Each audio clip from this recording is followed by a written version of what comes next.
Result കഴിഞ്ഞ് സന്തോഷത്തോടെയുള്ള കൊടുക്കും. ഞാനീ പറഞ്ഞതെന്നാന്ന് പിന്നീട് നിങ്ങൾക്ക് മനസ്സിലാവും കേട്ടോ. ഈ വെക്കേഷൻ്റെ അടുത്ത് പിന്നെ എവിടെയാണ് ഈ സ്കൂളിലേക്ക് പോകുന്നത് നിങ്ങൾ ചിന്തിക്കുന്നുണ്ടാവും. അപ്പോൾ വെക്കേഷൻ ടൈം ആണെങ്കിൽ കൂടിയും പുതിയ അഡ്മിഷനും കാര്യങ്ങളൊക്കെ ആയിട്ട് നമുക്ക് എൻട്രൻസ് എക്സാമും കാര്യങ്ങളൊക്കെ ആയിട്ട് ഉണ്ട് കേട്ടോ. അപ്പോൾ ഏതാണ്ട് 9 മണിയാകുമ്പോൾ തന്നെ ഞാൻ സ്കൂളിലേക്ക് എത്തി. അപ്പോൾ കൺമണി മാം ഉണ്ടായിരുന്നു. അപ്പോൾ ഞങ്ങൾ രണ്ടാളും എക്സാമിൻ്റെ ഫയലൊക്കെ എടുത്ത് മുകളിൽ വന്നു.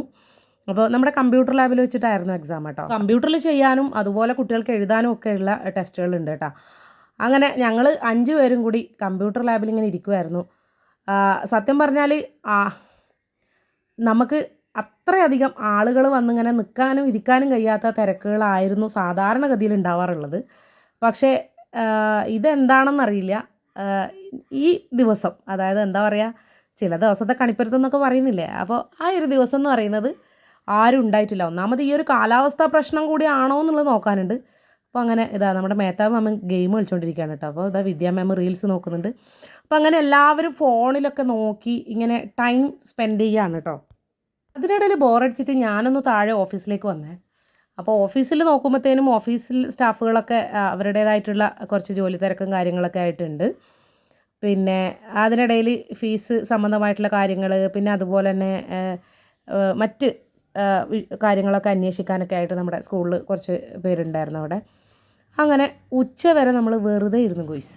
കാരണം ഒരു കുട്ടി പോലും എക്സാം എഴുതാൻ വന്നില്ല എന്നുള്ളതാണ് അന്നത്തെ യാഥാർത്ഥ്യം.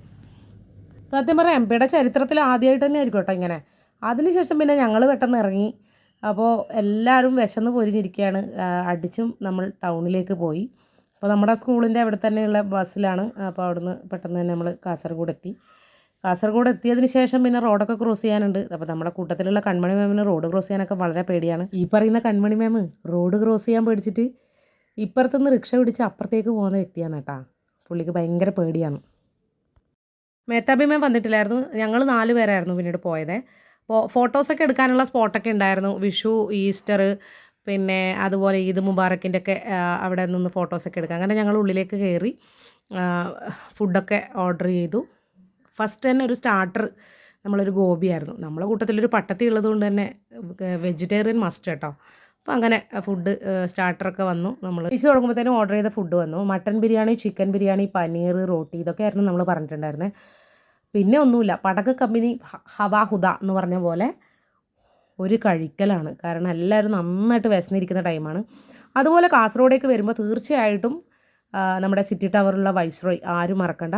ക്വാളിറ്റി ആൻഡ് ക്വാണ്ടിറ്റി ഇതാണ് ഇവരുടെ മെയിൻ കേട്ടോ. അപ്പോൾ ഇനിയത്തെ കാത്തിരിപ്പ് എന്താണെന്ന് വെച്ചാൽ ഭയങ്കര ചൂടല്ലേ പുറത്ത്. അപ്പോൾ ഒന്ന് തണുപ്പിക്കാമെന്ന് വിചാരിച്ചു. അപ്പോൾ നമ്മൾ ഓർഡർ ചെയ്ത ഫ്രൂട്ട് സലാഡ് വന്നു. Where is my cherry? പുള്ളിക്കാരനോട് ഞാൻ ചോദിച്ചപ്പോൾ പുള്ളിക്കാരനൊരു നറുപുഞ്ചിരിയോടും കൂടി ഒറ്റ പോക്കായിരുന്നു കേട്ടോ. അപ്പോൾ സത്യം പറഞ്ഞാൽ എൻ്റെ ചെറിയ എവിടെ പോയി എന്നുള്ളത് ഇപ്പോഴും ദുരൂഹതയാണ്. ബില്ല് കണ്ടപ്പോൾ ഞങ്ങളൊന്ന് ഞെട്ടി ഗൈസ്.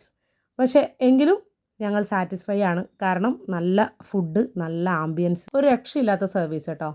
അപ്പോൾ നമ്മൾ സാധാരണ ഇവിടെ വരാറുണ്ട്, പക്ഷേ ഇവർ അധികം വരാറില്ല. അങ്ങനെ ഇവരെയും കൂട്ടി ഞാനൊന്ന് വന്നതാണ് കേട്ടോ. പിന്നെ അതിനുശേഷം നമ്മുടെ മോൾ ഓഫ് കാസർഗോഡ്, നമ്മുടെ ടോട്ടോ മോൾ, അവിടെ പാനി യുക്കയിലൊക്കെ ഒന്ന് കയറി. പിന്നെ അവിടെ കയറി കുറച്ച് ഡ്രസ്സും കാര്യങ്ങളൊക്കെ നോക്കി. അപ്പോൾ ജിഹാന മാമ് വളരെ കാര്യമായിട്ടുണ്ട് നോക്കുന്നു. പർച്ചേസ് കഴിഞ്ഞ് 4 ആൾ 4 വഴിക്ക് തിരിഞ്ഞു കേട്ടോ. അപ്പോൾ ഇത്രയൊക്കെ ഉള്ളൂ. പുതിയൊരു വീഡിയോ ആയിട്ട് കാണുന്നത് വരേക്കും ബായ്.